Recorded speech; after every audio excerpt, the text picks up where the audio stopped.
Muy buenos días a todos y a todas.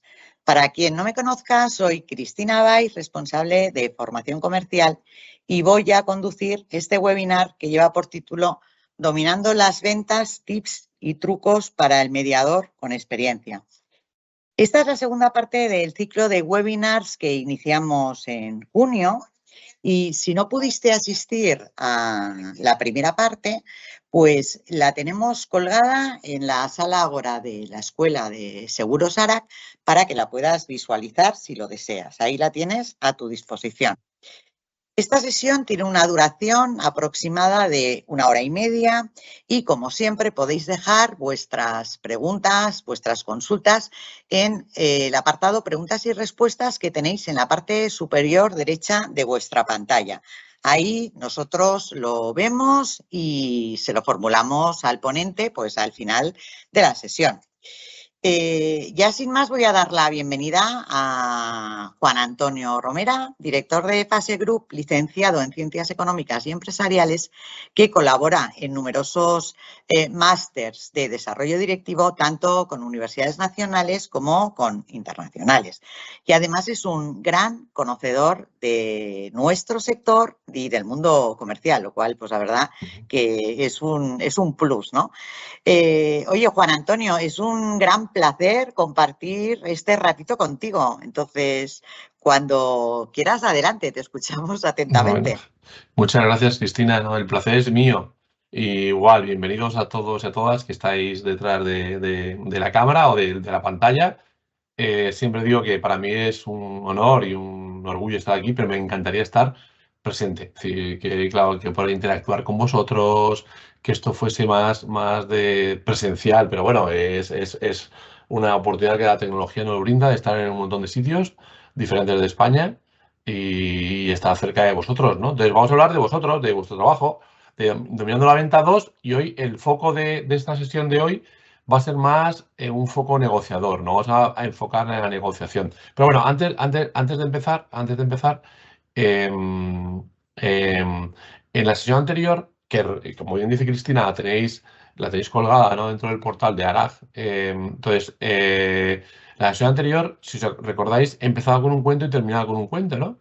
Entonces, voy a empezar con un cuento también hoy y terminar con un cuento. Relacionado con el tema que vamos a hablar, que es un poco el mundo de la negociación en sí, ¿no? Y el mundo de la venta, básicamente, ¿no?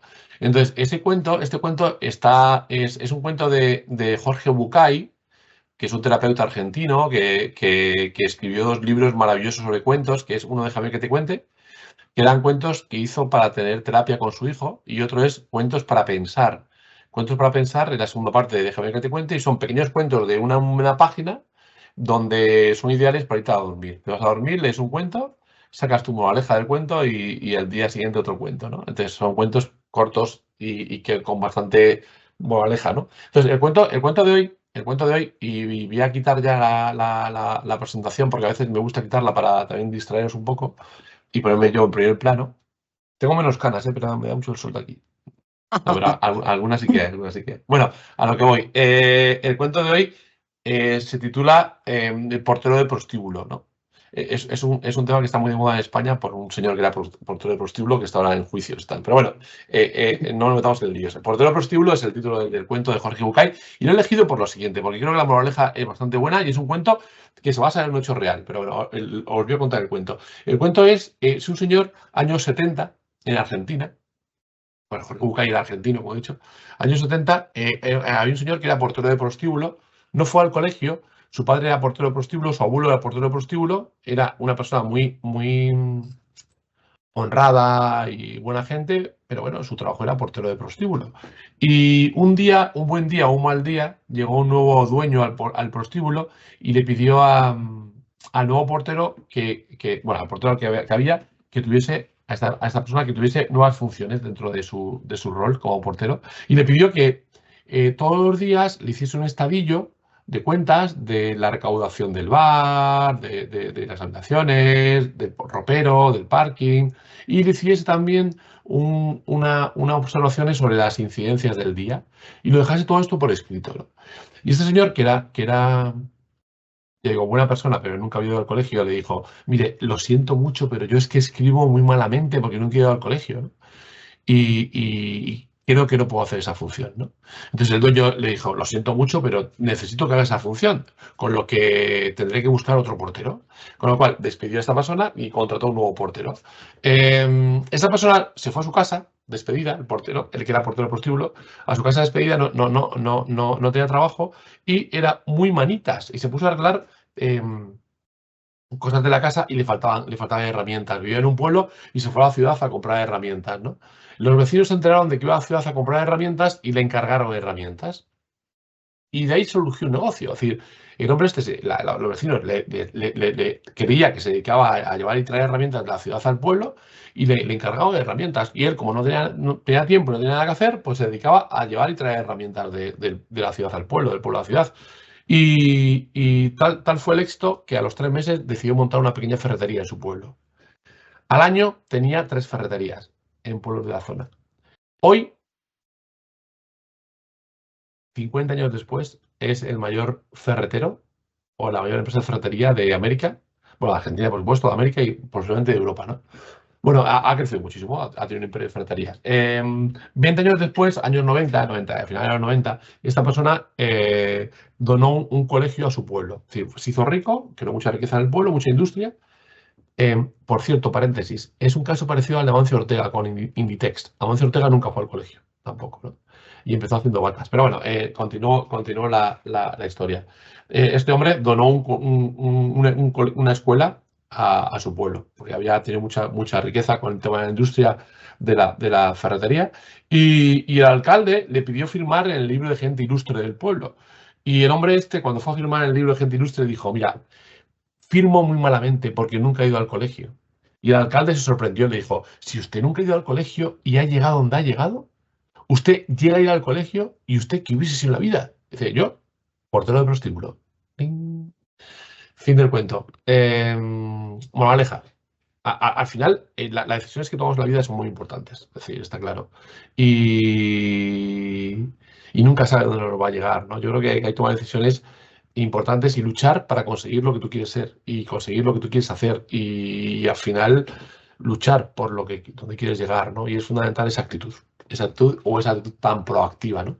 Este cuento, y la moraleja cada uno saque la conclusión suya también, que lo bonito de los cuentos, me da pie también para hacer una recap de 2 minutos de lo que vimos la sesión primera, la sesión número 1, ¿no? ¿Os acordáis? Empezamos a hablar del mindset comercial, de lo importante que es el cambio de mindset, de los cambios que ha habido, es decir, y al final entender la venta como algo fácil, como algo sencillo, como algo relacional, ¿no? Y vimos que había cosas que nos contradecíamos un poco, ¿no? Claro, pregunté si, y vuelvo a hacer la pregunta hoy, ¿no? Por ejemplo, cosas muy sencillas como, ¿qué es más fácil, hablar o escuchar? Y el buen comercial pensamos, es más fácil hablar. Error, es más fácil escuchar. Y hay que escuchar más al cliente y le escuchamos poco. O al cliente, ¿de qué le gusta hablar? ¿De su historia o de la tuya? Solamente de la suya. Por donde pregunta al cliente, ¿no? Es decir, es un poco cambio de mindset comercial. No toma la venta como algo agresivo o algo muy, sino como algo natural, ¿no? Algo con propósito de ayuda al cliente, ¿no? O sea, yo quiero ayudarte a tener un mejor seguro, seguramente, ¿no? Y tener una vida más fácil para ti, ¿no? Entonces, ese es un poco el cambio de mindset, es fundamental, ¿no? Y aquí, dentro del cambio de mindset, hablamos del tema actitudinal, si os acordáis, es decir, del tema actitudinal y hicimos mención al hombre en busca de sentido, a Viktor Frankl, donde tiene una frase que me encanta, que es la última libertad del ser humano es elegir la actitud que tomarás ante las cosas que te suceden en la vida.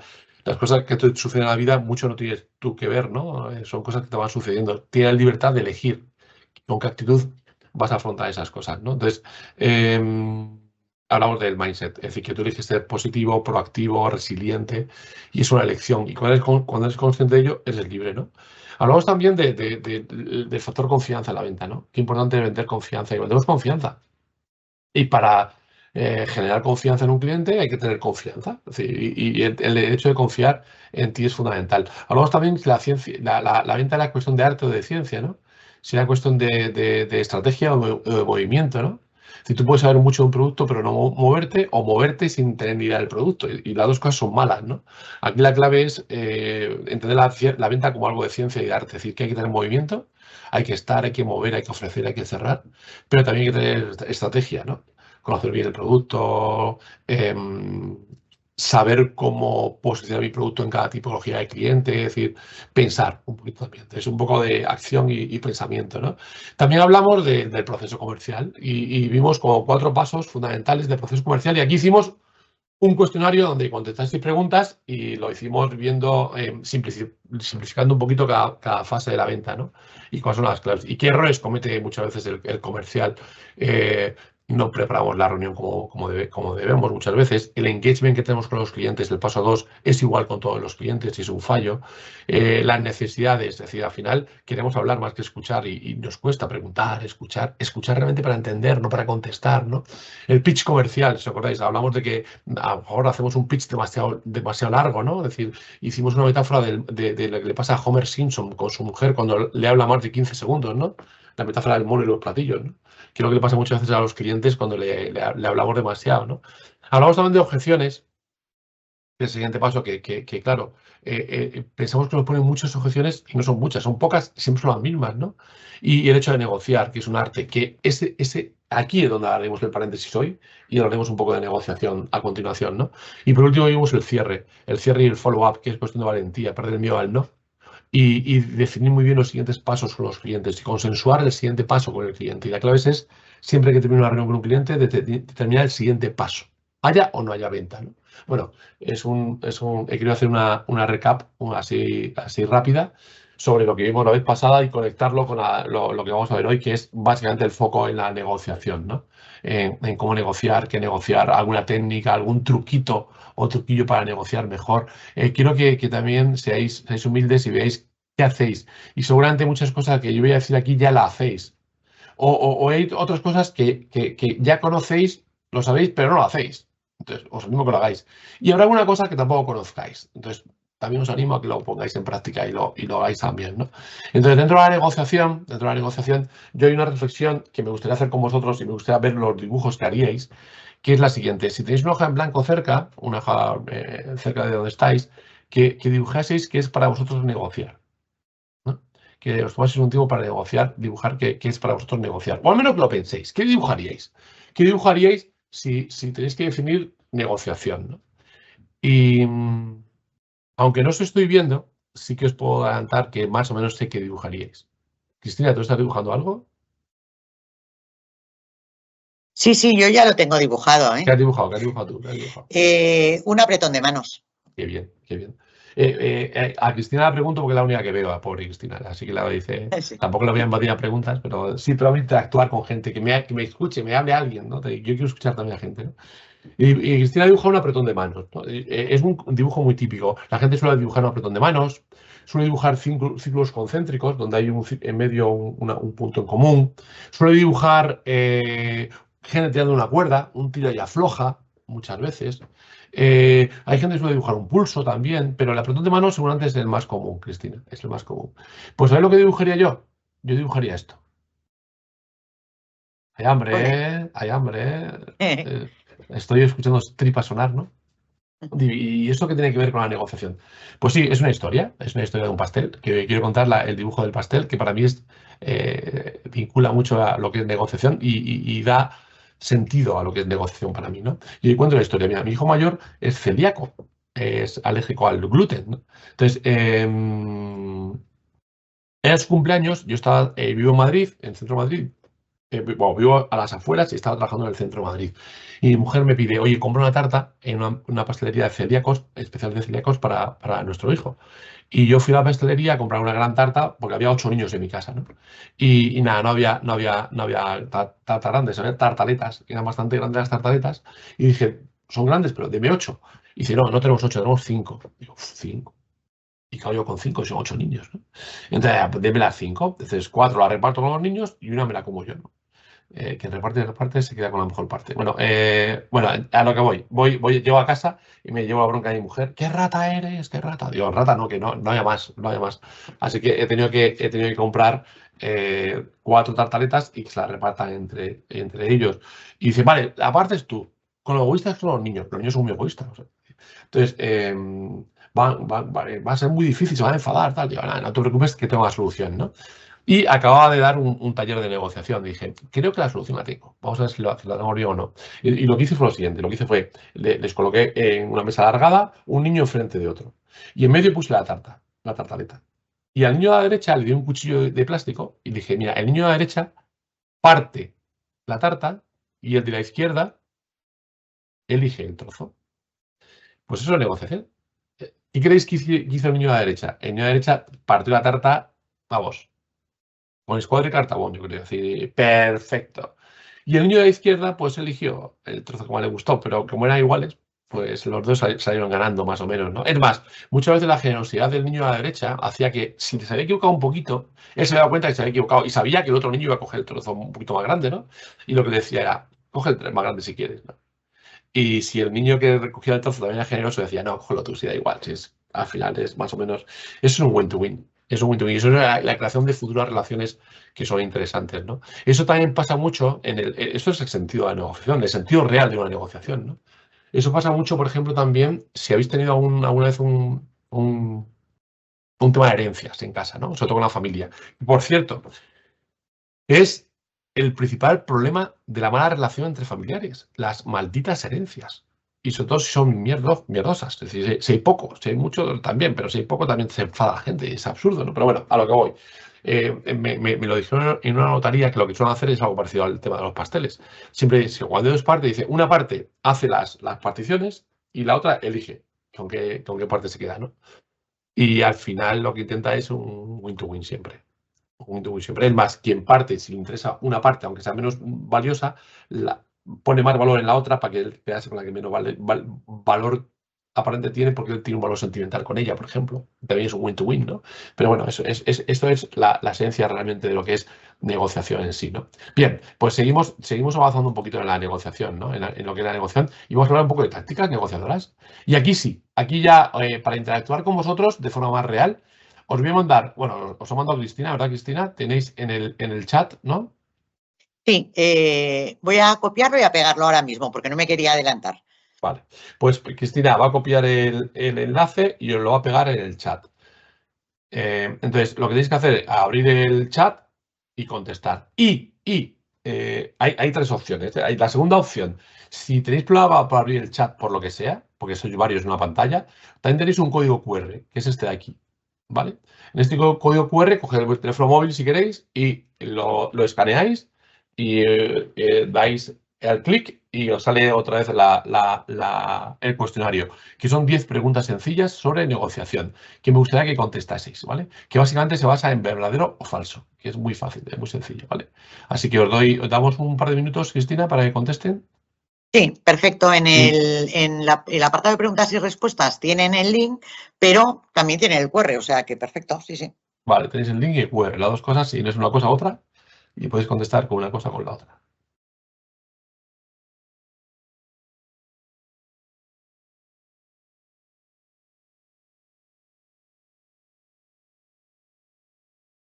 A mí se me abre perfectamente, Cristina. No sé si Yo lo abro también, esto. Vale, yo también lo estaba probando ahora y a mí también se me abre. vale.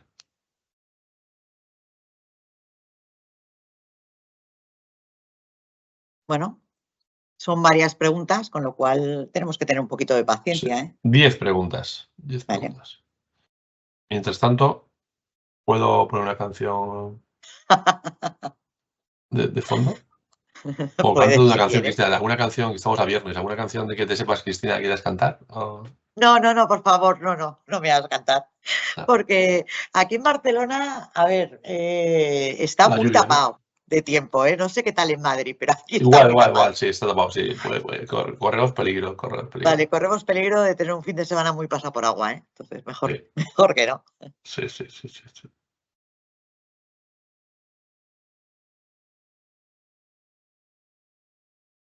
Bueno, no sé si tú vas recibiendo algo en el chat, la gente no está escribiendo nada, por tanto no sé si les está funcionando o no. Voy a comprobar un segundito.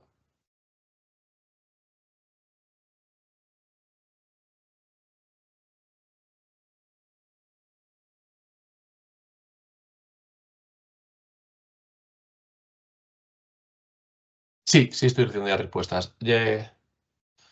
Perfecto, pues Sí. vamos a dar un tiempito Llevamos más. 29 respuestas terminadas hasta ahora. Vale, Y subiendo.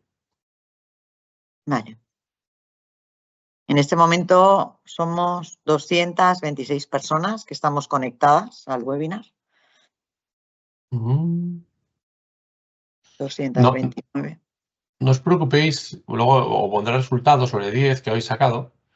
No os preocupéis por el resultado, ¿eh? Si habéis sacado más de un 5, negociáis bien, ¿eh? No os preocupéis.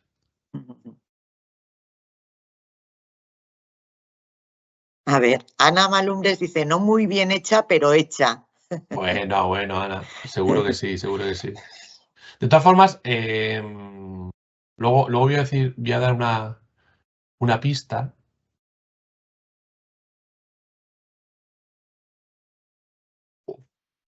Tenemos casi 100 respuestas terminadas. En la primera habéis acertado un 90%, por ejemplo. En la segunda, un 32%, la gente. Bueno, acertado según lo que yo pensaba que era la respuesta correcta, ¿no? En la tercera solo ha acertado un 18%. En la cuarta un 95%. Y en la sexta un 58%. La media que habéis sacado hasta ahora es de porque estáis tranquilos, un 6,3. Bueno. Bajando la media a un 6. Está bien. Elena nos dice, estamos en ello. Bueno, vale. Muchas reflexiones vuestras va a ser, no estoy de acuerdo cuando hablo yo ahora, ya veréis. No estoy de acuerdo. Bueno, eso es bueno también, ¿eh? No Hombre, estar de claro que es acuerdo. bueno, claro que es bueno. Claro que es bueno, porque luego voy a hacer hincapié, pero en el mundo de la negociación, igual que en el mundo de la venta, no hay axiomas. Un axioma es una verdad absoluta. Es más, si Cristina y yo tuviésemos la verdad absoluta de todo esto, no estaríamos aquí. No. Estaríamos en las Bahamas, seguramente. Bueno, ni yo ni nadie, es decir, ni nosotros ni nadie. Exacto. Es decir, porque al final es que es todo muy teórico. Es todo muy teórico. Yo conocía a una persona que ha escrito un libro de liderazgo muy importante en España y le han echado 3 veces de las empresas por mal líder, ¿eh? Y decía, joder, pues la teoría se la sabe muy bien, pero la práctica luego. ¿Sabes? Ya. Enrique nos dice que malo soy. Mira que cómo somos el ser humano, ¿eh? Qué humildes. Que siempre somos tan autocríticos, ¿verdad? Seguro que es bueno. Bien, ya va bajando un poco ya la recogida de datos, aunque sigue goteando un poquito, pero bueno, yo creo que estamos ya en condiciones de ver los resultados. ¿Qué os parece? Sí, sobre todo, repito y reitero, va a haber algunas contestaciones, ¿ves? Esto es lo que están llegando todavía. Va a haber algunas contestaciones que no estoy de acuerdo a lo mejor, pero bueno, que estamos para eso. Estamos para pensar, sí, para pensar sin más. Repito, no hay axiomas, no hay verdades absolutas. Es decir, si hubiese la verdad absoluta sobre la venta, es decir, no, sobre todo porque hay un factor que influye, que es el factor humano. La persona, el factor humano. Es decir, no pasa el 100% de las veces en el 100% de los casos con el 100% de las personas, ¿no? La tendencia es a que pase algo, o a que pase esto, ¿no? La tendencia es que si eres una persona amable es más fácil que vendas que si eres mal educado, ¿no? Es sentido común. Pero hay gente que le gusta que le traten mal o regular, de verdad, hay gente así. Hay poca, pero hay gente que es así. Entonces, vamos a hablar un poquito de sentido común, pero bueno, repito que no hay axiomas, con lo cual, no voy a decir la respuesta correcta del cuestionario, voy a decir la oficial, porque lo he hecho yo, ¿vale? La pregunta es mía. Pero es broma. Simplemente quiero que abramos la mente para pensar un poco, ¿vale? Primera pregunta, los dos principales motivos por los que se les pierden las negociaciones son por falta de preparación, improvisación y por los nervios o mala gestión de las emociones. Aquí la mayoría habéis puesto verdadero y habéis acertado. Es verdadero, es verdad. Mirad, sin lugar a dudas, las negociaciones se pierden, básicamente porque no has preparado la negociación, aunque luego nunca lo reconozcas. Y 2, mala gestión de las emociones. Mala gestión de las emociones. Al final las emociones te juegan muy malas pasadas. Muy malas pasadas. Y pongo un ejemplo muy sencillo, vais a ver. ¿Qué es más fácil, negociar un aumento de sueldo para ti o para una tercera persona? Por ejemplo, para alguien de vuestro equipo, si tenéis equipo. Seguramente la respuesta será, es más fácil para alguien de mi equipo que para mí. ¿Por qué? Porque a ti te da corte, te da apuro, te da... Y hay gente que no, a lo mejor no, pero a mí hay gente sí que le da apuro. O, por ejemplo, a mí que me encanta el mundo de la negociación, yo negocio muchas veces casas para amigos míos que se compran casas o coches, tal. Y voy como el hermano mayor. Este es mi hermano, tal. Y voy a negociar con ellos. Por cierto, me he preparado muy bien la negociación. Aunque antes de comprar una casa o ir a negociar una casa con un amigo, pues veo la zona. Ahora le digo a la inteligencia artificial cuánto tiempo, cuántos meses llevan vendiéndose la casa, porque son información que es interesante para mí para poder interactuar. Que me diga inteligencia artificial cuál es el precio medio de las casas de esa zona, de ese barrio, y me lo dice, es decir, voy preparado a la negociación. Entonces, antes no, cuando era más joven me gustaba improvisar. Uf. Y al comercial no le gusta improvisar. Así que las negociaciones hay que prepararlas. Y cuanto más importante, mejor. Y luego la mala gestión de las emociones. Mira, hay una película que os sonará a todos vosotros, que es la de Ocean Eleven. Ocean Eleven es la de Brad Pitt y George Clooney. Esa película que empieza la película, son ladrones bueno, timadores en casinos. Y empieza la película enseñando a jugar al póker a unos actores de Hollywood. Y George Clooney dice: regla de oro del póker, de la negociación y de la vida. 1. Póker y negociación lo equipara. Vida también, pero vida ya es demasiado trascendente. Yo creo que póker y negociación tienen cosas en común. 1. Deja tus emociones fuera. Y 2. Juega como si no tuviese nada que perder. Por tanto, cuando nos influye mucho el resultado en una negociación, pues las emociones aparecen. Entonces es como hay que ser frío negociando. Por eso en el póker, por ejemplo, si os dais cuenta, la gente, cuando veis partidas de póker en televisión, la gente se pone gafas para que no se le vean los ojos. O se ponen capuchas para que no se le vean las venas del cuello, ¿no? Entonces, al final, para que no se le vean las emociones, básicamente, ¿no? Entonces, hay que jugar o hay que negociar sin emoción, ¿no? Entonces, las emociones a veces jugamos las pasadas en la negociación. Y la segunda pregunta, aquí ya hay la segunda y la tercera hay más polémica, ya vais a decir, ay, no estoy de acuerdo, estoy de acuerdo. En la primera yo creo que más o menos es así, ¿no? Aunque hay más motivos también, pero esos dos son importantes. La segunda, en una negociación por sistema, ¿debo pedir más de lo que necesito? Sí. Diréis alguno, no, sí. Hay que hacerlo. Hay que hacerlo porque aquí el cliente, hay un concepto que se llama anclaje. Por ejemplo, el hecho de negociar, las personas ya entendemos o entienden que es algo flexible, ¿no? Entonces, siempre quien primero habla, quien primero parte de un precio inicial, pone un anclaje. Un anclaje de negocio, ancla un precio. Entonces, seguramente la contraoferta o la contrapropuesta ancla otro precio más bajo. No va a ser más alto, claro, es más bajo. Y esto es lo que se define como banda de negociación. Como banda de negociación. Y es cuando se empieza realmente la negociación, ¿no? Por ejemplo, yo voy a comprar un coche y me dice que el precio del coche en un concesionario es de 25.000 euros. Yo sé que no es 25.000 euros. Aunque hacen técnicas para que parezca que sí que es un precio real, que, por ejemplo, técnicas como poner un precio más exacto. 25.535 euros. Y entonces dice, no negociable. Yo digo, todo es negociable. Es decir, pero bueno, sí, y tú sabes que entonces tú luego anclas, si has preparado bien la negociación y tienes otras ofertas, pues mira, he ido al concesionario de aquí cerca y en lugar de ser ese precio es 2.000 euros menos, ya contra anclas. Y ya sabes que la banda de negociación va a estar así. Él va a intentar venderte el coche en la banda arriba y tú en la banda abajo. Entonces, siempre por principios, sobre todo en la cultura española, hay que pedir más de lo que necesites. Si hablamos de otras culturas, no. O sea, la cultura influye mucho también en la forma de negociar, muchísimo, muchísimo. Concepto de anclaje y contraanclaje. Concepto de anclaje y contraanclaje. Tercera pregunta. En una negociación, quien primero habla suele perder. ¿Qué piensas ahí? La respuesta es que sí. Que sí. ¿Por qué? Porque te da más información, te enseña sus cartas, ¿Verdad que os ha pasado, seguro a todos nos ha pasado seguro vez en la vida, ¿no? Ibas como un toro ahí a hablar algo, a comunicar algo en una negociación y luego cuando negocias dices, Menos mal que no he hablado yo antes. Yo hablé antes y la hubiese... Pues eso muchas veces pasa, ¿no? Es decir, al final como estrategia siempre que te dé más información. Y cuanto más información te dé, mucho mejor, ¿no? Es fundamental conocer las cartas del otro antes de jugar las tuyas, ¿no? Y hay gente de negociación que te las enseña o te enseña un poquito las cartas pues te las enseñe para negociar. Entonces, cuanto más información tengamos, mucho mejor, ¿no? Bien, continuamos.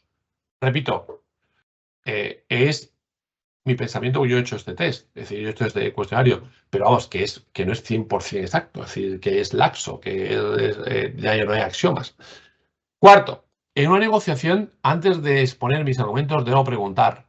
Pues relacionado con la tercera, diríamos que sí, que es verdadero, claro que sí. Mira, las preguntas son las grandes potencias, grandes valedoras de una negociación, ¿no? Preguntar es fundamental, preguntar, preguntar, preguntar, preguntar. Antes de argumentar debemos preguntar y sacar información, sacar la máxima información posible. Vuelvo al tema del piso para que lo entendamos todos. Y los seguros son iguales. Vuelvo al tema del piso. Puedes preguntar, por ejemplo, oye, ¿cuánto tiempo llevan vendiendo el piso? Sabiendo yo que lleva más de un año. Y dices, bueno, 2 meses. Digo, uy, ya tengo un anclaje ahí tengo más información me quiero ocultar una información y yo luego se la saco para intentar negociar mejor. Es decir, pues eso, pregunta.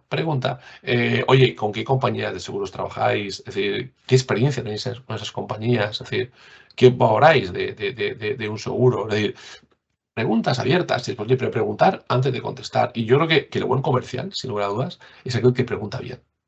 A mí cuando la gente me dice, dime 2 características de un buen comercial, yo que pregunte, la primera, y segunda que cierre, claro, que no tenga miedo a cerrar, que es fundamental, pero que pregunte es clave, es clave, es clave. Y yo creo que vender y negociar igual, es más preguntar que argumentar. Quinta pregunta. La quinta pregunta es, en una negociación, siempre que hago una concesión, ¿debo intentar conseguir algo a cambio? Y la respuesta es verdadera. Hay que intentarlo. Es decir, no hay que negociar gratis, ni el intercambio sea gratis, siempre que sea a cambio de algo, ¿no? ¿Por qué? Porque si no, la percepción del cliente muchas veces hace que le estás engañando, tío. Es como una rifa, ¿no? Y esto, lo que decía antes de las culturas, esto también tiene un choque cultural muy importante, ¿no? Por ejemplo, no es lo mismo negociar con un alemán que con un árabe, por ejemplo. Seguramente, si tú a un alemán le dices que le vas a hacer un 20% de descuento en un seguro, el alemán te dice, ¿me estás engañando? Es decir, me estás engañando. Es decir, o no tiene ningún criterio claro, ¿no? ¿Cómo es el 20 y no es el 30? ¿Cómo sé yo que...? Entonces, es algo como muy laxo para ellos. Dejan de negociar prácticamente, ¿no? Porque ellos, si le haces un descuento, tiene que ser por algo. Mira, te hago un descuento un 2%, pero a cambio la póliza la rebajamos en... Tiene que ser a cambio de algo. A cambio de algo. Si no, no tiene ningún sentido, ¿no? Sin embargo, culturas como la árabe o la más latina, nosotros en el norte, en el sur, diría, son más laxos con esto. Negociar con un árabe, si tú eres muy estricto, no va a estar cómodo. Ellos requieren negociaciones amplias y descuentos amplios también, ¿no? Son culturales, es un tema más bien cultural, ¿no? Un tema bien cultural, ¿no? Pero bueno, siempre a cambio de algo, siempre a cambio de algo, siempre a cambio de algo. Aunque sea algo no muy tangible, pero es importante a cambio de algo. Y eso lo hacemos muchas veces inconscientemente. Te bajo el seguro, pero a cambio me tienes que garantizar que estás 3 años conmigo. Un poco, te bajo un seguro, pero tienes que hacer otro seguro de no sé qué decir. Siempre a cambio de algo, siempre a cambio de algo. Bien, seguimos, continuamos. La sexta pregunta. Ya estamos pasando del ecuador del test y casi de la conferencia estamos por ahí en el ecuador más o menos. Nos queda todavía cosas muy buenas, pero bueno. En una negociación, si necesito tiempo para pensar, es buena estrategia cambiar de tema. Falso. Esto se conoce popularmente como bomba de humo. Y la policía no es tonta. La policía no es tonta. Es decir, al final, mirad, si necesitáis tiempo para pensar, se puede hacer varias cosas. Una es una pregunta al cliente. Oye, ¿me puedes explicar exactamente a qué te refieres? Es decir, para tener más tiempo para pensar. Y si con eso no tienes tiempo, a lo mejor decirle, oye, hacemos una cosa. En este punto, déjame que le dé una vuelta y lo piense. Y si quieres continuamos con otro punto, pero déjame que lo piense un poco mejor. Y no pasa nada. Y no pasa nada. Por cierto, hay que evitar aquí la típica frase de lo tengo que consultar. Es decir, queremos hacer de poli bueno porque lo tengo que consultar y lo que hacemos es nos quitamos autoridad en la negociación. Seguramente esa negociación es grande y potente, la persona diga, el cliente o la persona que está enfrente dirá, pues la próxima vez negocio con tu jefe, tío, o con quien tenga que consultarlo, tío, no contigo, tío, que al final es una pérdida de tiempo, ¿no? Es decir, claro, más o menos le está diciendo, yo por ti te lo haría gratis, pero tengo que consultar. No, no es eso. Hay que dar valor al producto, al servicio y a ti como comercial. Tienes que darte valor. Por tanto, evitar bombas de humo. Mira, esto es un homenaje a un jefe que tuve que era muy malo, muy malo. Y se quería que se haga mucho de ventas. Y a mí me ayudó mucho, la verdad, pero para ver qué no hacer. En lugar de qué hacer, qué no hacer y qué hacer. Entonces, había una técnica que decía que era infalible. Decía, en una negociación, si se pone la cosa así tensa y necesitas tiempo para pensar, por ejemplo, hay que ir al baño. Digo, ¿cómo? Claro, eran negociaciones presenciales. Digo, que hay que ir al baño. Claro, es decir, vete al baño y así piensas.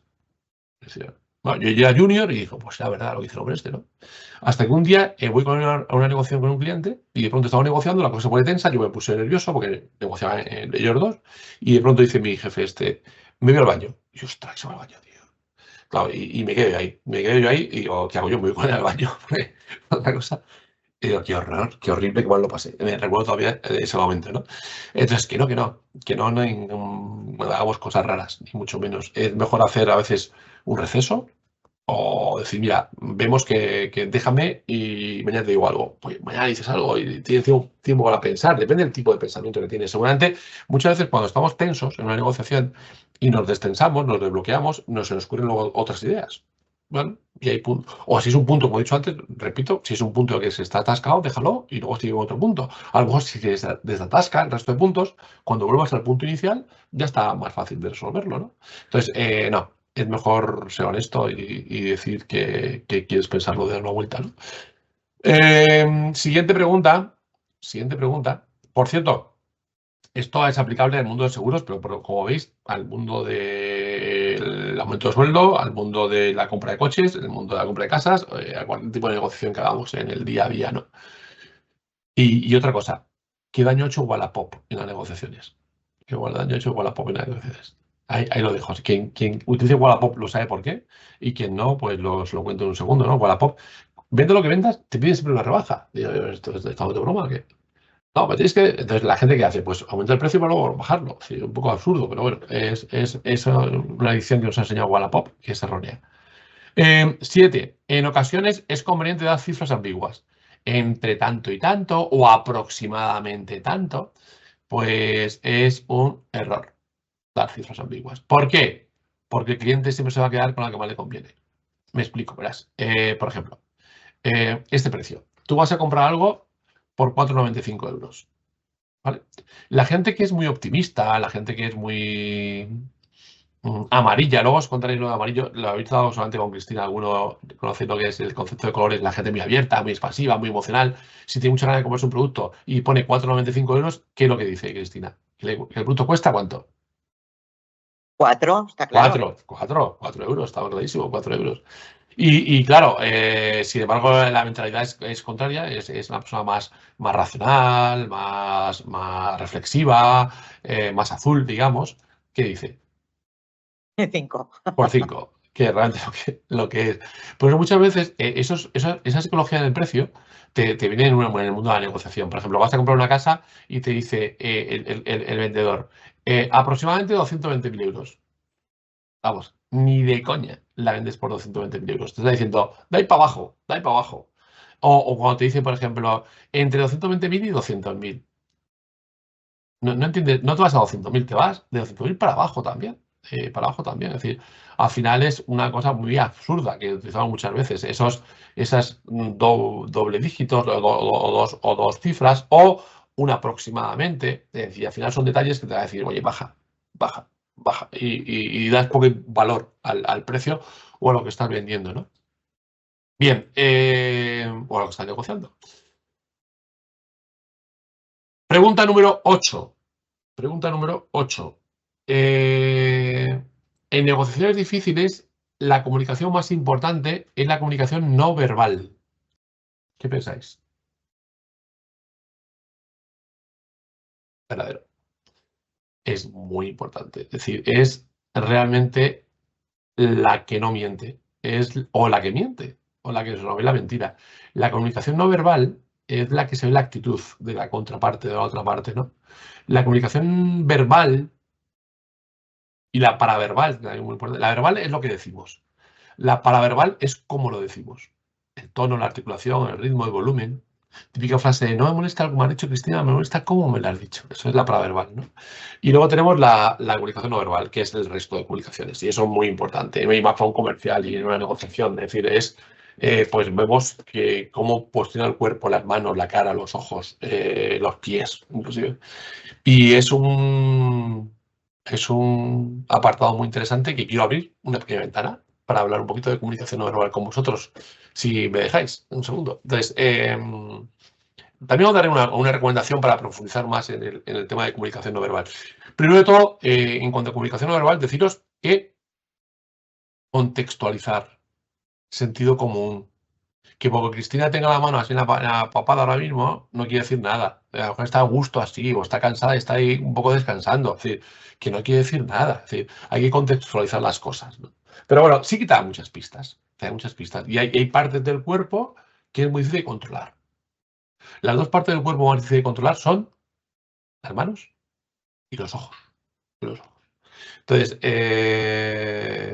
claro, esto también es un arte, hay que practicarlo, dominarlo, tiene que gustar, tiene que observarlo. Yo siempre digo que una cosa fantástica para ver la coherencia y congruencia de la forma de comunicar es poner a un político de televisión y quitarle volumen. Quitarle volumen al político y veis cómo comunica de comunicación no verbal. Es decir, es incongruente. Es decir, no, te das cuenta de que no, o cómo pone los ojos, depende de lo que diga, ¿no? Y es libro abierto completamente en comunicación. También, por ejemplo, los actores buenos, en Hollywood o en España, da igual, son buenos por cómo comunican en la comunicación no verbal, más que en la verbal.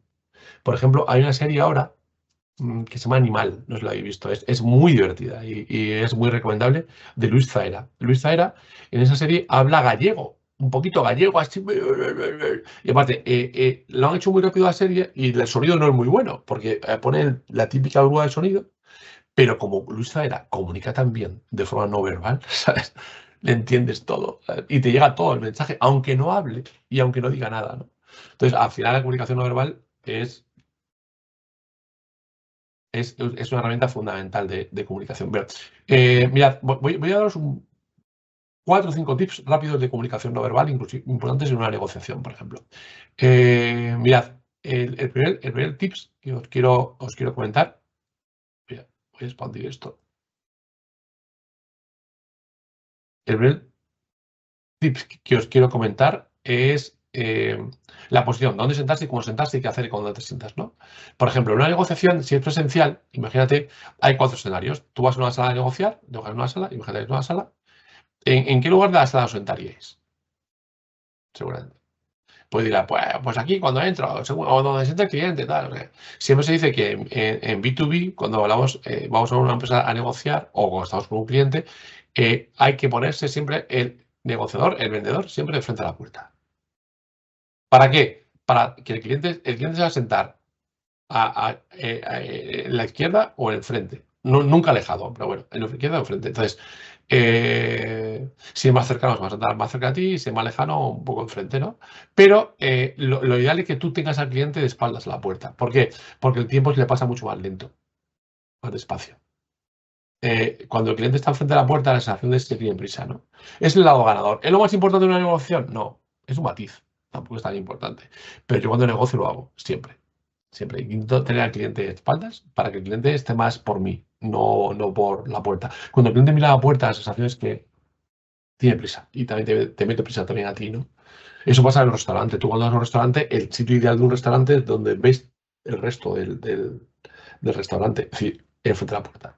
Y claro, si le pones a la persona de espaldas a la puerta, pues del restaurante, pues te mira a ti, no mira a la gente, todo lo cual está más por ti. Es decir, un poco así como sencillo, pero que es importante. Pero lo más importante de esto, más que eso, es, por ejemplo, la expresión facial, y más que la expresión facial, los ojos muchas veces.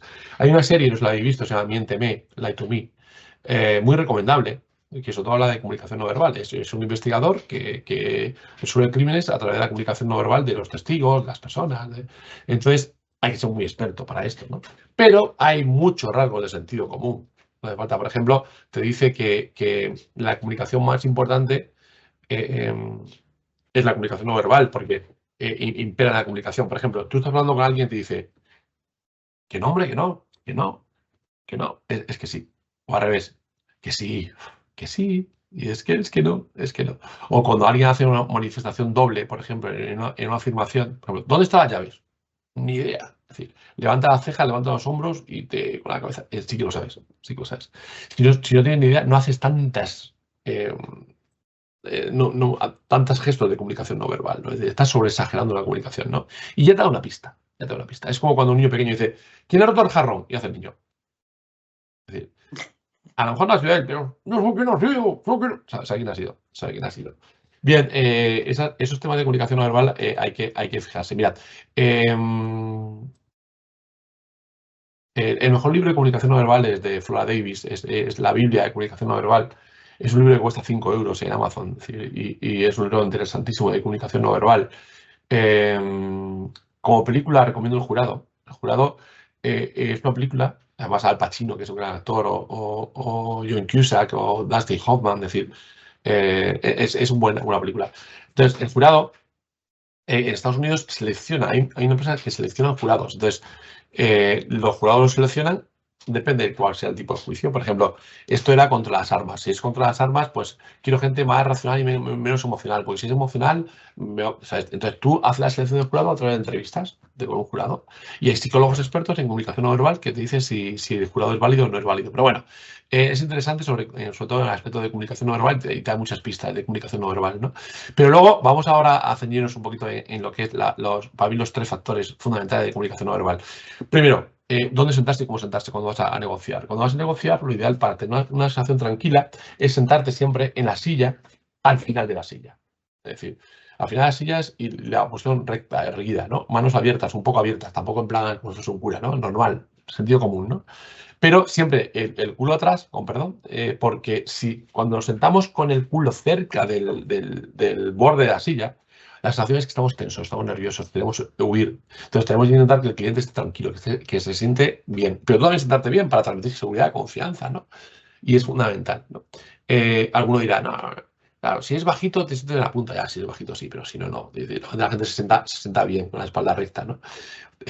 Pero hay una técnica de comunicación no verbal muy buena para negociar, es el hacer el efecto espejo en una negociación. El efecto espejo en una negociación hay que hacerlo con cuidado, ¿eh? Y es una cosa natural también. El ser humano tenemos unas neuronas en el cerebro, son las neuronas espejo, que nos gusta o empatizamos más con la gente que se comunica como nosotros. Es decir, sobre todo en comunicación no verbal, por ejemplo, y en verbal también. Si eres muy técnico, le gusta gente técnica. Si hablas rápido, le gusta que le hables rápido. Pues si hablas muy lento, le vas a aburrir. Si hablas lento y le hablas rápido, le vas a abrumar con la velocidad, ¿sabes? Porque no va a entender lo que le vas a decir. Porque es mucha información. Bueno, a lo que voy. Entonces, lo que tenemos que hacer es el espejo. El espejo es, yo empiezo en una posición recta, en la silla, y a partir de ahí me muevo como se mueve el cliente, más o menos. Si el cliente se repanchinga, yo me repanchingo. Si el cliente levanta una mano y se toca la barbilla, yo me toco la barbilla. Y se va a dar cuenta, que no se da cuenta, que es inconsciente. Tú te vas con un amigo a un bar y el amigo se pone la barra del bar aquí, ¿y tú qué haces? Tú te pones igual. Y si él bebe, tú bebes. Si hay cierto grado de empatía entre vosotros. Entonces, esto es una forma de forzar la empatía con el cliente para negociar mejor con un cliente. Entonces, más o menos, y esto en sentido común. Por cierto, esto también lo hago siempre, siempre. Intento bailar los primeros minutos con el cliente, porque es fundamental. Mi rol para que se sienta cómodo conmigo. Y es más, el otro día fui con alguien de mi equipo y quería que la interlocución de ese cliente la llevaba esa persona, no yo. Y lo que hice fue lo contrario.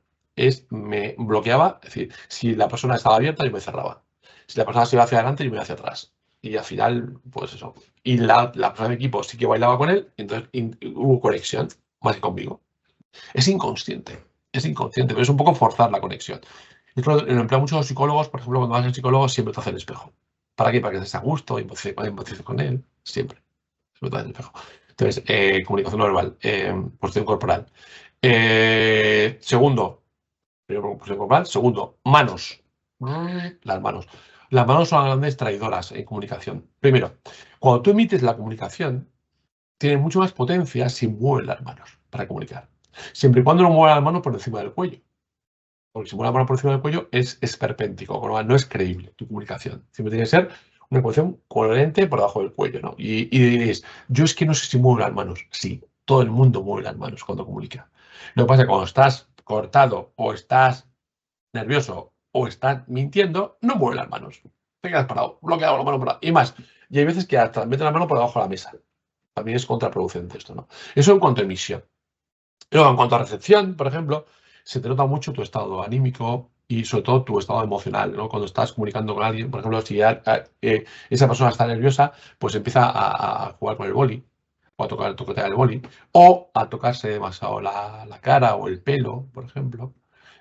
Son gestos de comunicación con las manos que no pueden estar quietas, ¿no? O, lo que dije antes, te la mete por debajo de la mesa seguramente, y con lo cual, ostras, no transmites realmente la confianza que debes transmitir, ¿no? Por lo tanto, la comunicación con las manos es clave y fundamental, ¿no?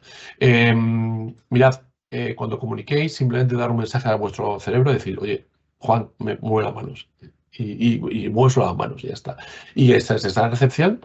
Y si estás tenso en una negociación, yo tengo un truco, que es una cosa muy sencilla, es coger un rotulador o un bolígrafo y apretar fuerte. La tensión, el nervio, te va a la punta de fricción y estás tranquilo. Por cierto, no cojáis un bolígrafo de estos para apretarlo de estos de... Pero todavía no le ponéis más nervioso a la otra persona. Es decir, pero luego hay otro más sencillo que el del boli para hacer tranquilo, que es el dedo gordo del pie izquierdo, aplastarlo contra el suelo. Igual, para que la fricción se vaya al dedo gordo del pie izquierdo. Eso, por ejemplo, la gente tenéis el baile Sambito. ¿Sabéis lo que es el baile Sambito? Ese movimiento de piernas así, yo lo tengo a veces. Cuando me doy cuenta que lo tengo, hago eso. Cojo el dedo izquierdo, el dedo gordo del pie izquierdo y contra el suelo. Y ya, o cojo un boli y lo aprieto. Y ya el nervio se va aquí. Entonces dejo de hacerlo. Entonces, la postura corporal es más tranquila. Y alguno diréis, coño, me voy a liar, no sé si el derecho o el izquierdo, da igual. Si es el de que aprietes una parte del cuerpo contra que haga fricción una parte del cuerpo, da igual. He dicho el izquierdo, pero da igual el izquierdo que el derecho, ¿vale? Es para haceros pensar un poco. Pero bueno, posición corporal, manos, ojos. Los ojos son los grandes traidores. Es brutal. Yo voy a hacer un experimento con Cristina, no lo voy a hacer porque vais a pensar que está trucado ya y no está trucado. Pero es muy fácil. Mira, Cristina, una cosa sencilla contigo. ¿Dónde fuiste de vacaciones este año? No lo digas. Piensa, una foto. ¿Con quién estás en la foto? Piensa con quién estás, venga. Pero sin mirarme a mí, no me mires a mí. Piensa en la foto, relájate y piensa. ¿A quién ves en la foto? A mi marido ¿Sí? ¿Tu marido? ¿Y quién más? y mi hijo ¿Sí? ¿Dónde estáis? en la playa, ¿En qué playa? en Piensa, Playa de piensa. Aro. Ay, pero no me mires fijamente. No me mires fijamente. Es que no he quitado la Tú mirada. sabes que ellos no me ven, ¿eh? Me ves solo tú. Te veo solo yo. Ay, me vais a disculpar. Claro. Me vais a disculpar. No, cuando hablo con Cristina y digo que piense en algo para mirar algo, inconscientemente se va arriba a la derecha, ¿sabes? Cuando está visualizando una imagen. Aunque ella no se da cuenta de ese movimiento ocular, ¿no? Pero ella está mirando arriba a la derecha. Lo hacemos todo el mundo. O cuando alguien está tomando una decisión, miramos arriba a la izquierda. Por cierto, siempre y cuando seas diestro, si eres zurdo es al revés. Pero bueno, ya os mandaré la documentación de todo de estos trucos, de esos tips, todo bien explicado, os lo mando, Cristina, ¿vale? Lo mandamos a los asistentes, ¿vale? Vale. Para que tengáis truquillos ahí para hacerlo, y para que lo veáis más fácil, ¿no? Inclusive os montaré fotografía de ojos y hacia dónde mira y por qué miran así, ¿no? Y qué significa, ¿no? O por ejemplo, cuando tienes un contacto emocional, eso miras hacia abajo. Por ejemplo, el día más triste de tu vida, miras hacia abajo. O estás mintiendo. Mentir, el cerebro, sobre todo la parte izquierda, siempre tiene que mirar hacia abajo. Aunque sea un mentiroso compulsivo, el mentiroso compulsivo, este truco me lo sé. ¿Te aguanto la mirada? Vale, me aguanta la mirada, pero luego cuando hay un silencio, hay que fijarte dónde van tus ojos. Si van abajo, van arriba. Si van abajo, está el farol. de farol. Por eso la gente del póker se pone las gafas de sol. Para este tipo de comunicación no verbal con los ojos, pues intentar no tenerla, ¿no? Luego también hay gente más expresiva y hay gente menos expresiva. A lo más expresivo se le pilla todo, pero todo. Pero fijaos en esos pequeños detalles. Esos pequeños detalles oculares es fundamental. Por ejemplo, preguntar a vuestra pareja cualquier cosa así para pillar una mentecilla así piadosa. Ya veréis como a vuestros hijos. Ya veréis como siempre hay una mueca hacia abajo. Una mueca hacia abajo. Es decir, y te pilla. Por cierto, las grandes máquinas de la verdad son las madres. Las madres te pillan todo. Te pillan todo. Y es a través de la comunicación no verbal. Es inconsciente y él no tiene ni idea de comunicación no verbal. Lo que ve que no hay coherencia en la comunicación tuya, ¿no? O que evades cierto tipo de comunicación, ¿no? Sobre todo con los ojos, ¿no? Bueno, hablaría de más temas de comunicación no verbal, lo que pasa que nos alargaríamos y no me quiero alargar mucho más, ¿no? Es un tema, yo creo que bastante interesante. Para profundizar en comunicación, mira, es el tema de ocular, que os lo pasaré.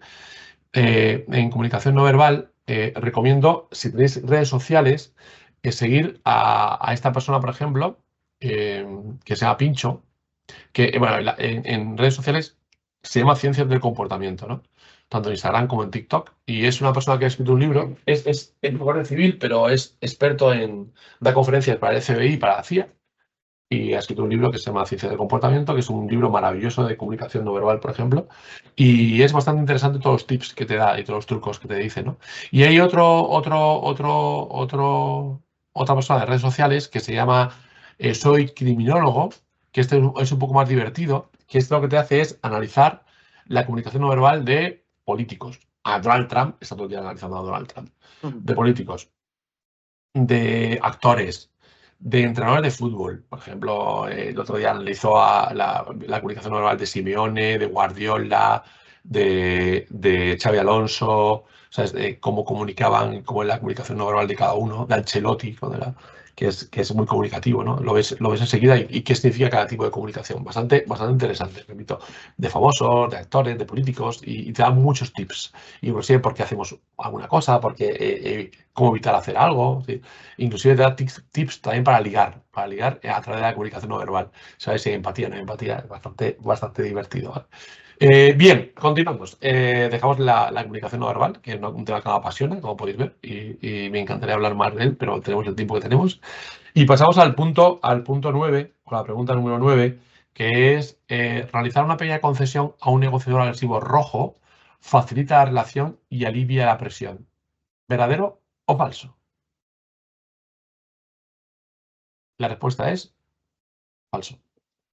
A un negociador agresivo rojo, ahora miraremos, como le hagas una pequeña concesión, al final lo que te hace es querer más, ir a por más, ir a por más. Es decir, hay que tener cuidado con eso, todo con el final del rojo. Mirad, esto es un resumen muy rápido de las 4 tipologías de clientes que tenemos, ¿no? Según colores, que me parece que Cristina es que la ha trabajado con alguno de vosotros, o lo habéis hecho alguna conferencia, o lo habéis visto, y si no, un día lo veremos y profundizaremos en ello porque es un tema muy interesante. Primero de todo, cómo son mis clientes y segundo, cómo soy yo, ¿no? Y hay 4 tipologías de clientes, básicamente, aunque puede haber también mix o híbridos, ¿no? Tenemos el cliente rojo, que es el cliente directo, el cliente que va al precio, el cliente que no salta con tonterías, el cliente que no prepara nada, y el impulsivo. Decisiones rápidas, toma decisiones rápidas. Y hay que cerrarle. Y le gusta que le cierres en directo. Luego tenemos el amarillo. El amarillo es el sociable. El amarillo es hola, ¿cómo estás? ¿Qué tal todo? Y le gusta crear relaciones emocionales contigo, ¿no? Relaciones más de emoción, ¿no? Realmente de actividad emocional, ¿no? Son las personas que toman decisiones muy emotivas y que le gusta que hablen de futuro, que le ilusiones, básicamente ilusión contigo, ¿no? Son personas que no te van a decir la verdad porque son unos bien quedas o somos bien quedas y hay que rascarle un poquito. Y también toma decisiones rápidas también, ¿vale? Para que veáis un poquito la tipología, el rojo sería el típico, si hablamos de países, sería el americano, por ejemplo. Es muy directo, muy al grano, muy así. El amarillo sería más el latino, más el español. Y dentro de España, Andalucía, dentro de Andalucía, Cádiz, seguramente, ¿no? Es el brasileiro, el emocional, ¿no? El emocional. Luego tenemos el verde. El verde es una toma de decisiones muy lenta. El verde es el típico, así, tímido, el típico japonés, así, japonés que no. O gente de América, que son muy tranquilos, ¿no? Y en España son los gallegos, verdes. ¿Soy verdes? No, depende, ¿no? ¿Sos verde, no verde? O los canarios, me está estresando. Que, repito, en Canarias y en Galicia hay de todos los colores, ¿no? Digo el estereotipo. Igual que en Andalucía no son todos amarillos. Es decir, en Andalucía hay gente también que es más saboría o más racional o más tranquila, ¿no? Hay de todo, ¿no? Pero el estereotipo, ¿no? Del verde. Pues el verde, el cliente verde es ese, un cliente verde que no le puedes agobiar, que le gusta estar seguro cuando toma la decisión, que como la decisión es rápida, rápida va a tener desconfianza. El verde a veces es difícil porque en lugar de decirte que no, no coge el teléfono, le cuesta. Y luego tenemos el azul. El cliente azul es el cliente racional, el alemán, es un perfil alemán, ¿no? Es el cliente que toma decisiones racionales, con mucho sentido, que le gusta el dato, le gusta comparar, le gusta que le digas también el aspecto negativo de la póliza, por ejemplo. Es muy racional, muy racional. Y evitar poner el tema emocional, ¿no? Es la antítesis del amarillo, igual que el verde la antítesis del rojo, ¿no? Pues es así. Hablando de fútbol, el rojo sería Ronaldo, el amarillo sería Joaquín, el del Betis, que es muy simpático, el verde sería Iniesta, es así, hola, estoy muy contento, un poco casi perfil bajo, ¿verdad? Y el azul será un perfil más de medio centro, Toni Kroos, muy racional, gente racional, ¿no? Es el perfil de cada tipología de cliente. Y luego también muy importante cómo soy yo. Entonces, por eso, cada tipología de cliente, lo que he dicho antes, cómo soy yo como comercial, ¿no? Y la clave de cómo soy yo como comercial, me da igual lo que seáis, tenéis que ser Be-Water. Tenéis que adaptaros a cada tipo de cliente. Por ejemplo, lo que he dicho antes, un negocio del rojo, al grano. No prepara nada el rojo, improvisa mucho. Pues tú prepáralo bien para que no te pille, pero vete al grano con él. Hable de su ego, de su beneficio, de qué va a ganar él, ¿no? Con un amarillo, emocionale, conecta con él, conecta valores, conecta con él emociones, conecta con él temas de familia, es decir, conecta con él, conecta. ¿Hace cuánto tiempo nos conocemos, Javier? Un montón de años, ¿no? Con el verde, sé tranquilo, sé pausado, no le presiones, habla despacio con él.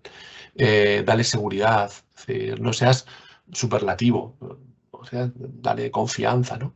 Y con el azul, dale datos, estructura, dale beneficios, sé técnico, dale algo que se lo lleve puesto, que pueda compararlo, que lo pueda leer. Tanto al amarillo como al verde, perdón, al amarillo como al rojo, perdón, presiónale. Al verde y al azul no le presiones. No le presiones. Bueno, eso es un poco el Big Water. Por eso decía que el rojo, en una negociación al final, como le hago una concesión, va a querer más. Va a querer más. Sin embargo, el verde te va a decir gracias, gracias. Y el azul va a decir, ¿por qué me haces alguna concesión ahora? Tiene que ser a cambio de algo también, porque es muy racional. Y el amarillo le va a gustar. ¡Ay, qué detalle has tenido conmigo más bonito! ¡Ay, me encanta el detalle! Bueno, a lo que vamos. Y la pregunta número 10. Con el negociador agresivo rojo, es conveniente hacerle un reconocimiento al final de la negociación, que se ve la última peseta. Vamos a ver. Y esto sí que es verdad. Al final del todo, cuando la negociación esté cerrada ya, al rojo hay que decirle, oye, qué buen seguro te llevas, o qué difícil negociar contigo. Hay que dar una concesión para que vea que ha ganado él, ¿no? Le gusta ganar, le gusta mucho ganar, ¿no? Bueno, pues estas son las 10 preguntas que os he hecho para implicaros en las tácticas y técnicas de negociación. Para hacer una recapitulación final sobre todo lo que hemos tratado, lo he querido dividir entre habilidades esenciales, actitudes estratégicas y técnicas útiles, ¿no? Y la recap, lo que quiero hablar de todo esto es de lo importante de la preparación en una reunión, ¿no? Lo importante es la escucha activa y hacer preguntas poderosas en una negociación para entender al cliente, ¿no? Lo que es tener una comunicación clara y persuasiva, ¿no? Persuasivo es adaptarte, Be-Water, a la tipología del cliente que tienes enfrente, ¿no? Y saber cómo comunicar y qué comunicar, ¿no? Lo importante es la empatía y el engagement con el cliente, ¿no? Antes de negociar, estar a gusto, estar cómodo con el cliente y saber qué tipología de cliente es, ¿no? Y lo importante es la paciencia y el autocontrol emocional, ¿no? Leer la inteligencia emocional y aparentemente tu estado emocional que sea estable, ¿no? Evitar decisiones impulsivas, ¿no? Eh, evitar tomar decisiones que luego te vas a arrepentir seguramente, ¿no? Con lo cual controla más las emociones. En cuanto a actitudes estratégicas, es el buscar el win-to-win, que es lo que siempre que hemos hecho una formación de negociación nos lo han dicho 20 veces y es así, ¿no? Buscar el ganar, ganar, sobre todo si queremos una venta repetitiva. Si queremos una venta impulsiva de un solo momento, no importa ganar y perder. Pero si queremos trabajar con un cliente durante el tiempo, la relación tiene que ser win-to-win. Él tiene que estar contento y yo también contento con él, ¿no? Ser flexible y sobre todo para adaptarse a los cambios, ¿no? sin perder nunca de vista los objetivos que queremos conseguir en la nueva negociación, ¿no? La capacidad de liderazgo para inspirar confianza al cliente, ¿no? Y guiar la conversación de negociación o de ventas hacia soluciones para el cliente, ¿no? Y luego la creatividad, porque en la negociación hay que ser muy creativo también, ¿no? Hay que tener alternativas innovadoras y abrir la mente un poquito y seguramente hay cosas que no funcionan y ¿qué podemos hacer para que funcionen, ¿no? Y es interesante ser creativo en una negociación y tener seguridad en sí mismo, que es clave, en la firmeza y la confianza, sin caer en la arrogancia, ¿no? Sí, pero ser seguro es fundamental, saber de qué hablas y cómo lo hablas, ¿no?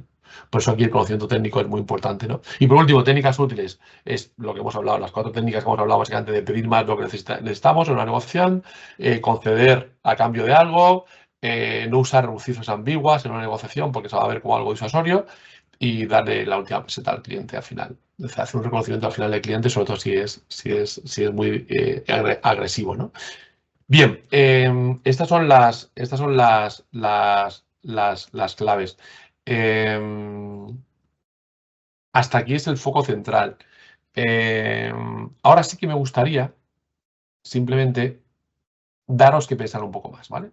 Y para ello quiero hablar un poquito de la motivación de compra del cliente, sobre todo. ¿Cuál es la motivación de compra del cliente? Entonces, pues tengo 5 minutitos, Cristina, antes de las preguntas para hacerlo. Sí, tienes. Sí, vale. Pues os voy a dar simplemente paso a esto, aunque ya digo, os mandaré más información para realmente saber la tipología de motivación del cliente. Para los comerciales muchas veces pensamos que la motivación principal del cliente es el precio, que la gente te compra por precio. Y no siempre es así.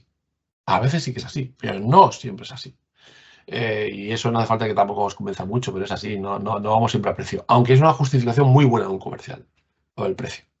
Es que el precio son más altos, el precio, sí, pero muchas compañías de seguros, no voy a decir nombres, tienen precio más alto y son las que más venden, ¿no? Es decir, al final hay más factores aparte del precio, ¿no? Entonces hay que saber cuáles son los motivos de compra del cliente y para eso también hay que conocer muy bien la tipología de clientes que tenemos y cómo son los clientes y para eso hay que preguntarles y hablar con ellos y entenderles y comprenderles. Entonces voy a hablar de la motivación. Este tema de 5 minutos que voy a hablar con vosotros de la motivación también vale para conocer vuestra motivación también, ¿eh? Hablo de motivación a nivel general, ¿no? Motivación es una palabra que viene etimológicamente de motor, de movimiento. Es lo que mueve al cliente a tomar decisiones. El motor es lo que hace que yo me levante de la cama ilusionado, lo que me mueve, el motor. Si fuésemos un coche, la motivación de la persona será el motor, ¿no? Es lo que nos mueve a hacer las cosas, ¿no? Lo que nos da motivación para hacer las cosas. Por eso la gente que no está motivada le cuesta mucho levantarse de la cama para ir a trabajar, por ejemplo. Y si estás motivado, pegas un brinco de la cama para ir a trabajar seguramente. La gente no se levanta de la cama por 2 motivos, porque no está motivado o porque tiene un sueño también. Tiene mucho sueño. Pero bueno, suele ser la primera. A lo que voy, la motivación. Mira, la motivación humana, hay muchas teorías. Esta va a ser nueva porque nunca la habéis escuchado seguramente, ¿no? Pero la teoría dice que el ser humano, su motivo de compra o su motivación para hacer algo, para cambiar de trabajo, para irse de viaje, tiene que tocar la motivación. ¿Qué le motiva a esa persona? ¿Por qué esa persona toma esa decisión, ¿no? Entonces hay que preguntarle. Entonces la motivación es realmente a nivel profesional son 6 motivos de compra. Luego hay 2 más que son a nivel personal, que os lo voy a contar para que sepáis un poco de qué va esto. Mirad, los 6 motivos de compra de un cliente o motivaciones de una persona en general son las siguientes. Es beneficio económico por pasta. Hay gente que lo compra por pasta, por supuesto. He dicho que no es la única, pero es una de ellas. ¿Y es la más importante? Puede que sí, para algunos, para otros no, pero bueno. Hay gente que compra por confort, comodidad. Hostia, no quiero complicarme la vida, de verdad. Es decir, es como cambiar ahora de seguro. Lo que cuesta. O cambiar ahora de compañía, o cambiar ahora de. Es decir, hay gente que compra por seguridad. Por seguridad. Certeza. Joder, me inspira confianza, me da seguridad, ¿no? No voy a decir la marca, pero el otro día me dice un amigo mío, yo tengo este seguro, que es el más caro, porque es muy bueno. Y digo, ¿cuál es tu póliza? Dice, no, ni la he leído, pero sé que es muy bueno, porque me inspira seguridad, me inspira seguridad esa marca, ¿no? Prestigio, hay gente que lo quiere por prestigio. Tener tema de prestigio, trabajar con los mejores o trabajar con cierto prestigio en cierto ámbito, ¿no? Hay gente que por desarrollo toma decisiones, es decir, por información, acceso a la información, quiero tener información y cuanto más información tenga mejor. Y hay gente por simpatía apoyo. ¿Por qué eres tú? ¿Por qué eres tú? Entonces, hay que saber qué tecla tocar a cada cliente, cuál es la motivación. Y todo cliente tiene 2 motivaciones o 3 de compra, no solo una. No solo una. Entonces, hay que ver a cada cliente qué motivación le toca más o qué producto tenemos que toque diferentes motivaciones del cliente, ¿no? A nivel laboral exactamente igual, ¿eh? Nosotros igual nos motiva o a nivel humano o a nivel personal. El beneficio económico es la pasta. El típico, joder, que le motiva, el típico amigo que le motiva mucho la pasta o le motiva mucho ganar dinero. A los comerciales no gusta ganar dinero, ¿no? Le motiva la pasta, le motiva los objetivos, le motiva lo variable, ¿no? Pero tiene que haber más motivaciones. Como sea la única la pasta, lo que te motive solamente el dinero es contraproducente para ti, porque nunca vas a estar satisfecho. A la gente solo le motiva el dinero, no le motiva otras cosas, siempre va a querer más. De ahí la figura del mercenario, por ejemplo, ¿no? O del típico ejemplo de ¿quién es tu amigo más rata, Omar? Solamente no es el que menos tiene, es el que más tiene, el que más le cuesta gastar, ¿no? Y hay un axioma en el tema económico, es cuanto más ganamos, más gastamos. Es así, ¿no? O por ejemplo, que el dinero es un factor que desmotiva más que motiva. Si te sube el salario, te motiva, pero te dura un tiempo. Pero si te lo bajan, te desmotiva un montón. Es así. Pero bueno, el confort, comodidad, esto se lleva mucho en el mercado laboral hoy por hoy. Por ejemplo, la gente cambia de trabajo muchas veces por confort, comodidad. El tema del que hay trabajo, el tema de la gente joven, las nuevas generaciones, oye, ¿cuántos días libres tengo? Tal, le motiva mucho el confort, comodidad. En mi generación le motivaba menos, por ejemplo, pero esto va cambiando con el tiempo también, ¿no? La seguridad es la certeza de que no vas a perder lo que ya tienes. Por eso la gente cuando cumplimos años somos más conservadores o más seguros, ¿no? Típica frase de vuestra padre, vuestra madre, ¿no? Hijo, te han hecho fijo ya en la empresa, te han hecho fijo. Busca seguridad en ti, busca seguridad en ti. El prestigio es ser reconocido socialmente como alguien de ego, un prestigio social, ¿no? De éxito. Por eso hay gente, yo que sé, que se compra coches como de primeras marcas porque le motiva mucho, le mola mucho el prestigio. El desarrollo, el acceso a la información. Hay personas que quieren investigar, saber, conocer, ahondar en los temas y le motiva mucho. Hay gente, yo conozco gente que le ha tocado la lotería y ha estudiado una carrera o ha dejado de trabajar y le motiva mucho el viajar, es acceso a la información, tener información, ¿no? Y luego la simpatía apoyo. La simpatía apoyo, hay gente que le mueve mucho la simpatía apoyo, ¿no? Le gusta estar en un clima a gusto, en un buen rollo, que la empresa haga acciones de bienestar para los demás, ¿no? Pues como veis, toca todas las motivaciones. Bueno, hay 2 más a nivel personal que he dicho antes, que lo voy a decir por vuestra curiosidad intelectual, pero no tiene nada que ver con la venta de seguros. Con la venta de seguros son esas 6 motivaciones por qué el cliente compra, que es la siguiente, que es perdón, está mal, está mal simpatía, apoyo y el corazoncito. Los otros 2 son, 1, la supervivencia, el deseo de no morir, y hay gente que le motiva mucho la supervivencia. La supervivencia es no morirte. Y toda religión toca esa motivación, por cierto, la de vida después de la muerte, ¿no? Y por eso mucha gente se engancha a esa motivación cuando pierde un ser querido, cuando está en un momento difícil de su vida. Y la octava es el amor, es la capacidad de querer ser querido, ¿no? Y la gente es una motivación fundamental para mucha gente. La gente por amor hace locuras, ¿no? Y por el amor negativo, que es odio, ¿no? Bueno, en resumidas cuentas, estos 6 factores son los que influyen en el toma de decisiones del cliente, ¿no? A la hora de tomar decisiones o la motivación del cliente para contratar una póliza, ¿no? Podemos luego hablar de qué argumentos da cada tipo de cliente, qué tipo de cliente toca cada motivación y para no ir solamente al precio, ¿no? Pero bueno, ahí lo dejo, esos 5 minutillos extra para hablar de motivaciones. Ahora sí que estoy abierto a preguntas, Cristina. Si tenéis que hacer alguna pregunta, pues encantado de contestar. Muy bien, pues sí, tenemos alguna pregunta.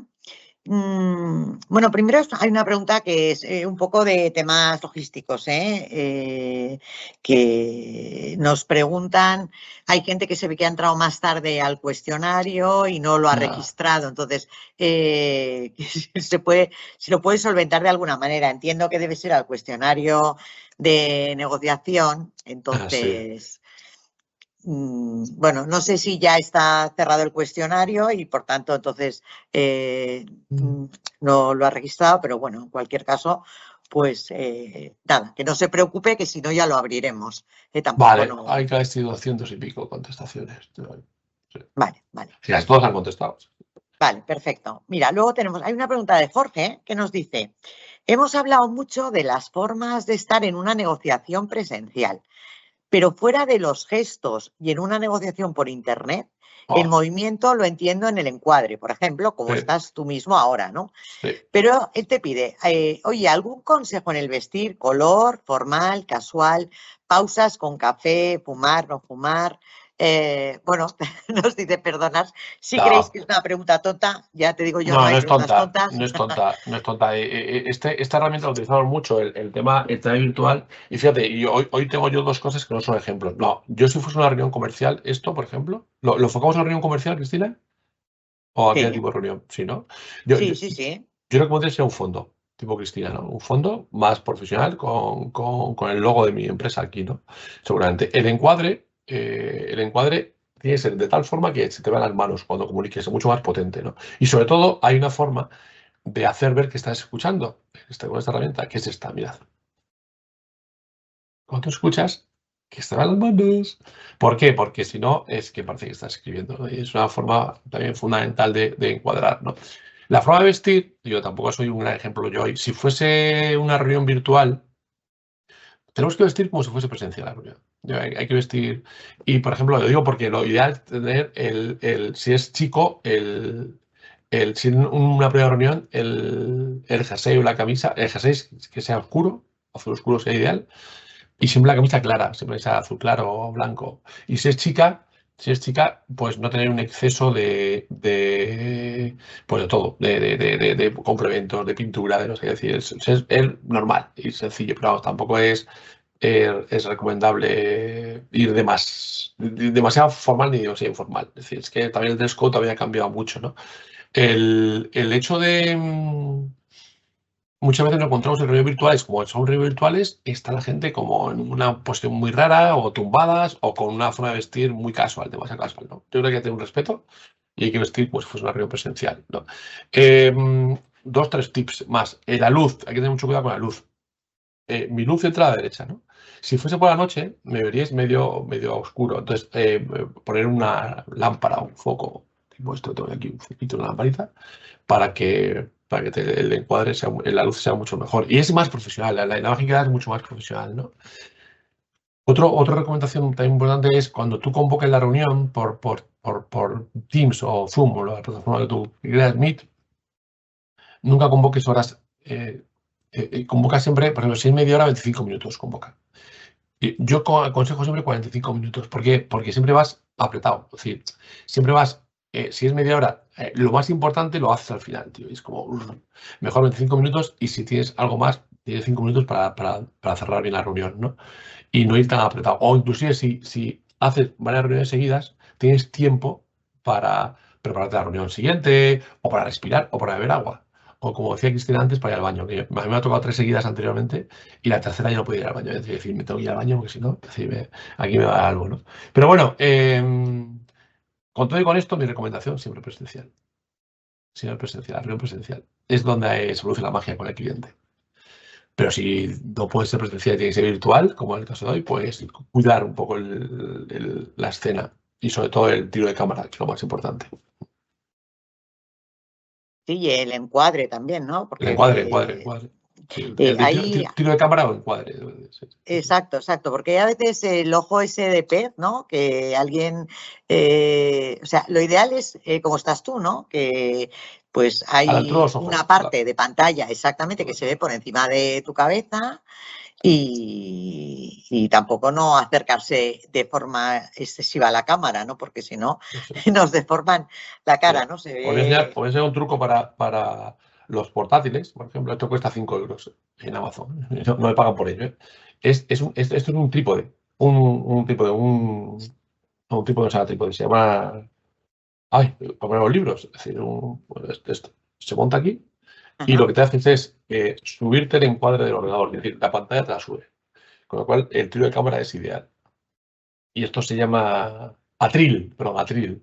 ajá. Y es ya desplegable y no cuesta nada y no pesa nada y es bastante útil. Yo hoy tengo un PC, una pantalla grande, pero cuando lo hago en portátiles lo utilizo esto y el encuadre es el mismo que el que estoy viendo hoy, por ejemplo.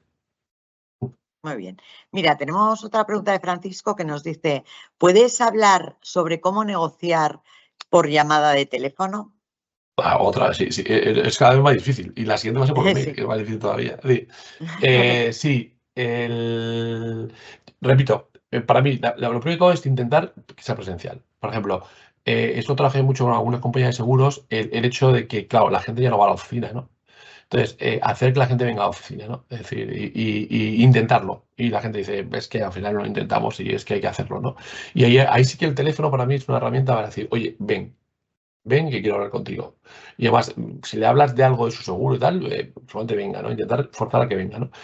A veces no es posible, claro, no es posible. Y la gente tampoco tiene en su casa o donde sea o para hacer una reunión por videoconferencia y no queda más remedio que utilizar el teléfono, ¿no? Entonces, el teléfono es más complejo. Solo utiliza la comunicación verbal, ¿no? Con el teléfono y no sabes en qué estado está la otra persona, si es receptivo, no está receptivo, si está caminando, está haciendo otra cosa, ¿no? Entonces, pero bueno, quizás aquí en la llamada telefónica, la venta de llamada telefónica, para mí la parte más importante es la parte final, que es la recapitulación. ¿Qué vamos a hacer y quién lo va a hacer? ¿No? Y eso tiene que quedar muy clarito, la parte fundamental. Luego tampoco dar mucha información y la información que des, que sea muy clarita, súper clara, que sea todo muy claro. Y si es posible, corto, no más de 5 minutos. Y es la clave para llamar por teléfono. Y luego ya apostillas, mandas información por mail o lo que tú quieras, pero y sobre todo el final tienes muy clarito, es decir, súper claro, súper claro. Y hay 2, 3 tips más que quiero comentar en Telefónica que son fundamentales. Mira, el primero de todo es la forma de comunicar por teléfono, la forma de hablar. La forma de hablar, que para mí es lo primero que sobre todo si es un cliente nuevo, lo primero que te detecta el cliente si es comerciata o comercial o mal comercial. Es decir, es cuando llamas por teléfono a alguien con cánticos regionales. Me explico.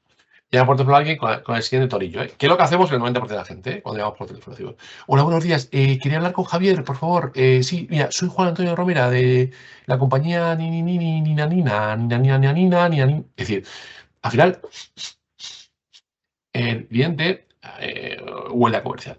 Y entonces ya se pone a la defensiva, ya se pone el oído a la defensiva. Es como, uy, y quizá eso hay que evitarlo. ¿Y cómo hablar? Normal.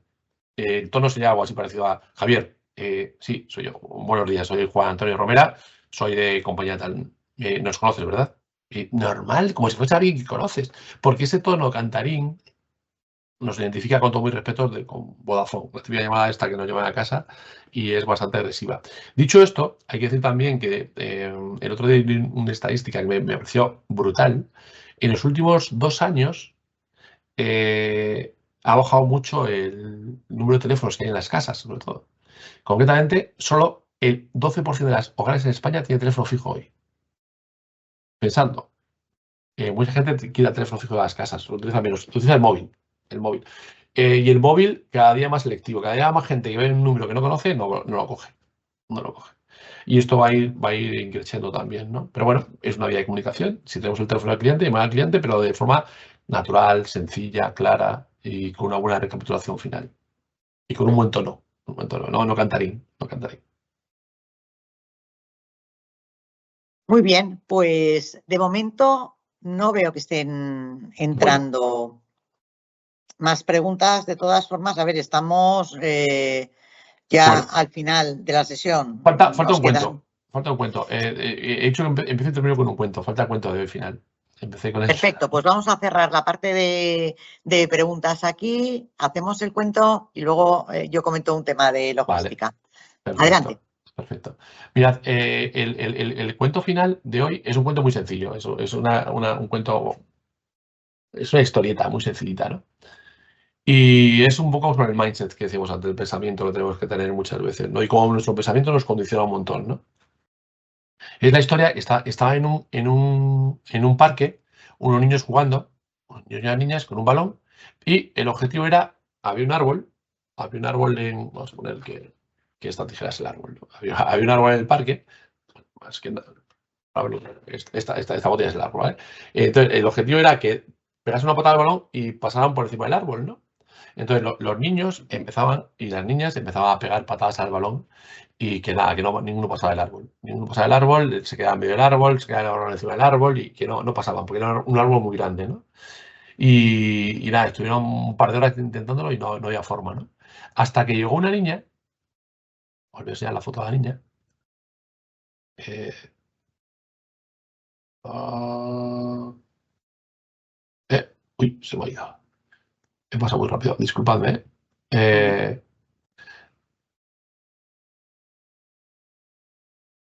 Hasta que llegó una niña, voy a ponerlo, voy a proyectarlo. Ahí está la niña. Llegó una niña pequeñita y le pegó una patada al balón y el balón hace y pasa el árbol. Y todos se quedaron asustados. La niña triste, se puso triste y se fue para casa. Y fueron los niños, pero, ¿qué has hecho? Digo, le has pegado una patada y le has pasado al árbol. Y la niña dijo, no, yo es que apuntaba a las estrellas. Y ¡ting! Moraleja. Es decir, si apuntas a las estrellas puedes pasar al árbol. Si apuntas al árbol te vas a quedar ahí, ¿no? Entonces, yo creo que el mindset es fijarnos objetivos ambiciosos, objetivos que queramos conseguir, sueños que queramos conseguir. Pues si no tenemos objetivos, nunca vamos a llegar a ese objetivo, ¿no? Y para un comercial tener objetivos es fundamental. Y tenemos objetivos en el trabajo, pero también en la vida. Hay por objetivos vitales. ¿Qué quiero hacer? Quiero ser más feliz, cuidar mi salud, pero hay que hacer algo para cuidar tu salud. Quiero hacer el Camino de Santiago, pues vete a hacer el Camino de Santiago. Es decir, ponte objetivos y cúmplelos, ¿no?